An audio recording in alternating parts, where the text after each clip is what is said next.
আর এই যে মহারানী ভিক্টোরিয়া রাত হলেই আর চুল আঁচড়াতে ইচ্ছা করে, দেখো রাত হলে চুল আঁচড়াতে ইচ্ছা করে। আর এই যে এখনো রান্না শেষ করতে পারেনি রাতের বেলা, দেখি রান্নি বালের রান্নি। আর এই যে ঘন্টুকে নিয়ে আমি এখন শুয়ে আছি, কেননা ঘন্টু আড়ি করছিল, মাম্মা তুমি আমাকে নিয়ে একটু শুয়ো, ওরা ওদের ব্যাপারে করুক, তাই একটু ঘন্টুকে নিয়ে শুয়ে আছি। আর এই যে রাত হলে চুল আঁচড়াতে ইচ্ছা করছে, চুল আঁচড়িয়ে নিক।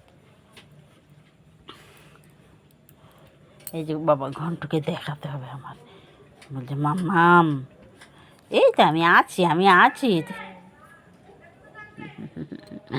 সোনা বলছে মোটা সোটা হয়েছে, একটু মোটা সোটা হয়েছে সোনাটা একটু মোটা সোটা হয়েছে আমাদের, চর্বি হয়ে যাচ্ছে গলায় গলায় কত চর্বি। এই ওরে বাপ মোটা, তার মা মোটা, তাদের সব ছেলেপুলে মোটা হবে না। আর এই যে খেঁকড়ি আছে আমাদের, খেঁকড়ি পুজো খেঁকড়ি রাখলে ভালো হতো।